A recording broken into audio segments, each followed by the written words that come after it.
Hello and welcome students, Gyanjyoti coaching সেন্টারের পক্ষ থেকে তোমাদের সকলকে আরও একবার স্বাগত।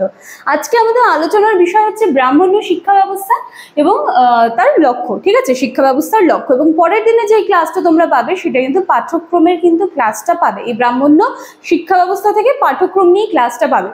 আজকের টপিক বা আজকের আলোচনার বিষয় শুরু করার আগে আমি তোমাদেরকে একটু বলে দিতে চাই, তোমরা যারা তোমাদের এই সেমিস্টারে আমাদের জ্ঞানজ্যোতি কোচিং সেন্টারের সাথে যুক্ত হতে চাইছো তার জন্য তোমাদের সকলকে ওয়েলকাম। আমাদের সাথে যুক্ত হতে চাইলে তোমাদেরকে কর্নারে তোমরা এখানে দুটো নাম্বার দেখতে পাচ্ছ, এই দুটি নাম্বারের মধ্যে যে কোনো একটি নাম্বারে কিন্তু শুধু কলটা করে নিতে হবে। ঠিক আছে, এই নাম্বার দুটি হলো আমাদের জ্ঞানজ্যোতি কোচিং সেন্টারের অফিসিয়াল হেল্পলাইন নাম্বার। এই নাম্বারে কল করলে তোমরা তোমাদের কোর্স ফি নিয়ে কিছু কোয়ারিজ থাকতে পারে যে ম্যাম কোর্স ফি কি আছে সমস্ত, তো আমি ভিডিওসে সেগুলো আর না বলে একেবারে তোমাদের এটাই সাজেস্ট করবো যে তোমরা এই নাম্বারে কল করে নিও। কোর্স ফি আরও যা তোমাদের কনফিউশন রয়েছে, সাবজেক্টস নিয়েও কিন্তু অনেক কনফিউশনস রয়েছে, কিছু বুঝতে পারছো না, এসে তো সব প্রবলেম কিন্তু এখানে সলভ করিয়ে দেওয়া হবে। তো চলো কথা না বাড়িয়ে কিন্তু আমি একেবারে আজকের আমার আলোচনার বিষয়টা শুরু করছি। আজকে আমাদের আলোচনার বিষয় হচ্ছে ব্রাহ্মণ্য শিক্ষা ব্যবস্থা। তো এই ব্রাহ্মণ্য শিক্ষা ব্যবস্থাকে কিন্তু একটা প্রাচীন শিক্ষা ব্যবস্থাও বলা হতো, এবং এই যে শিক্ষা ব্যবস্থা সেখানে কিন্তু জ্ঞানকে বিশেষভাবে কিন্তু গুরুত্ব দেওয়া হতো।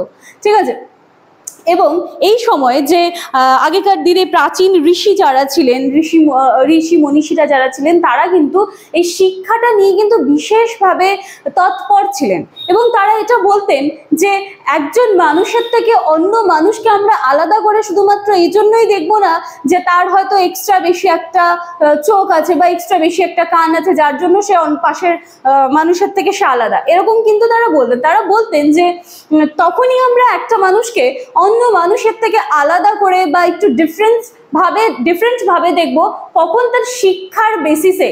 ঠিক আছে, যার মধ্যে থাকা শিক্ষাটা যতটা উন্নত হবে সে কিন্তু একসাথে দাঁড়িয়ে থাকা আরো 10টা মানুষের মধ্যে থেকে কিন্তু নিজেকে ততটাই সুন্দরভাবে রিপ্রেজেন্ট করতে পারবে।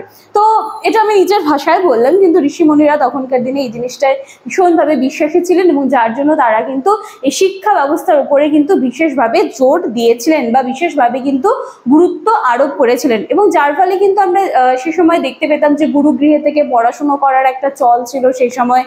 ঠিক আছে, তো এই হচ্ছে ব্রাহ্মণ্য শিক্ষা ব্যবস্থা। এবার এর লক্ষ্যগুলো নিয়ে যদি আমরা একটু দেখি তাহলে দেখো যে এখানে বলা হয়েছে প্রাচীন ভারতীয় শিক্ষার যে চরম লক্ষ্য ছিল সেটা হচ্ছে আত্মজ্ঞান এবং আত্ম উপলব্ধি করা।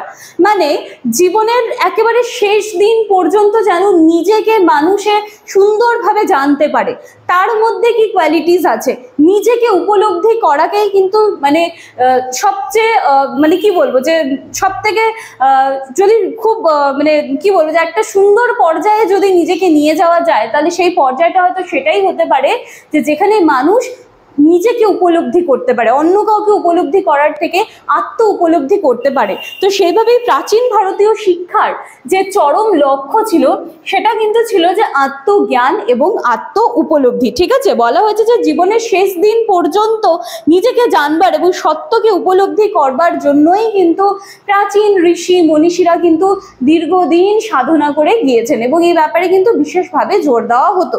এছাড়া উপনিবেশে কিন্তু আরেকটা কথা বলা হয়েছে যে পরাবিদ্যা এবং অপরাবিদ্যা। ঠিক আছে, পরাবিদ্যা এবং অপরাবিদ্যা এই দু ধরনের কিন্তু কথা বলা হয়েছে। এবারে এখানে যে পরাবিদ্যা ছিল সেটা কিন্তু ব্রহ্মবিদ্যা বা আধ্যাত্মবিদ্যা, সেটাকে বলা হচ্ছে পরাবিদ্যা, এবং অপরাবিদ্যা হচ্ছে সেই ব্রহ্মবিদ্যা বা আধ্যাত্মবিদ্যাকে বাদ দিয়ে যেটা তোমাদের চলে আসছে যে বিজ্ঞান, তারপরে নানান ধরনের শিল্প কলা অনুশীলন, এই সমস্তটাকে কিন্তু অপরাবিদ্যার মধ্যে ধরা হচ্ছিল। আচ্ছা, এরপরে এই সূত্রে আবার এসেছে যে মনে করো বলা হয়েছিল যে যদি কারোর মধ্যে শুধুমাত্র পরাবিদ্যার জ্ঞানটা থাকে তবেও যেমন সে অন্ধকারে নিমজ্জিত থাকবে, ঠিক তেমনি কারোর মধ্যে যদি শুধুমাত্র অপরাবিদ্যার জ্ঞানটা থাকে তখনও কিন্তু সে অন্ধকারেই নিমজ্জিত থাকবে।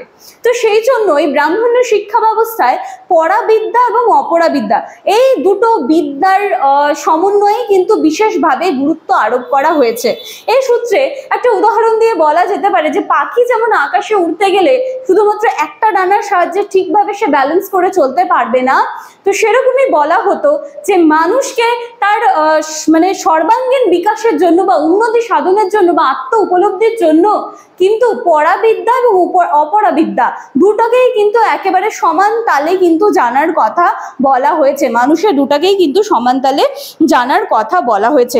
প্রাচীন ঋষিগণ মনে করতেন যে এই পরাবিদ্যা এবং অপরাবিদ্যায় যথেষ্ট পারদর্শিতা লাভের ফলেই কিন্তু বা লাভ করার জন্য শিক্ষার্থীদের মধ্যে পরিপূর্ণ যে বিকাশটা রয়েছে সেটা কিন্তু ঘটতো, বা সেটা যদি মনে করো যে পরাবিদ্যা অপরাবিদ্যা এই দুটো বিদ্যায় সমানভাবে পারদর্শী হতে পারলে কিন্তু শিক্ষার্থীদের মধ্যে সেই সর্বাঙ্গীন বিকাশটার কিন্তু সম্ভব ছিল।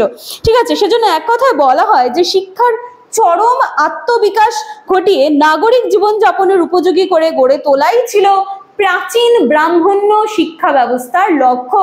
তাহলে প্রথমে আমি একটু ব্রাহ্মণ্য শিক্ষা ব্যবস্থাটা নিয়ে আলোচনা করলাম, দেন আমি তার লক্ষ্যটা নিয়ে কিন্তু আলোচনা করে দিলাম। পরবর্তী দিনে যে ক্লাসটা তোমরা পাবে সেটা কিন্তু এই ব্রাহ্মণ্য শিক্ষা ব্যবস্থার যে পাঠ্যক্রম ছিল কিরকম ছিল সেটা সম্পর্কে কিন্তু তোমরা পাবে। তো আজকের ক্লাসটা ভালো করে দেখে নেবে। আশা করি আমি যতটা সহজ ভাষায় একটু অল্প করে বোঝানোর চেষ্টা আমি করেছি। এছাড়া এরপরে আমার যারা পেইড ব্যাচের স্টুডেন্টসরা আগের সেমিস্টারে ছিলে তারা ভালো মতনই জানো যে আমি কতটা ডিটেলসে কিন্তু বোঝানোর একদম নিজের থেকে 110% চেষ্টা করি। কিন্তু তার মানে এই নয় যে আমি ইউটিউবে যখন ভিডিও করছি তো আমি সেখানে কম জিনিসগুলো দেবো, সেটা কখনোই না।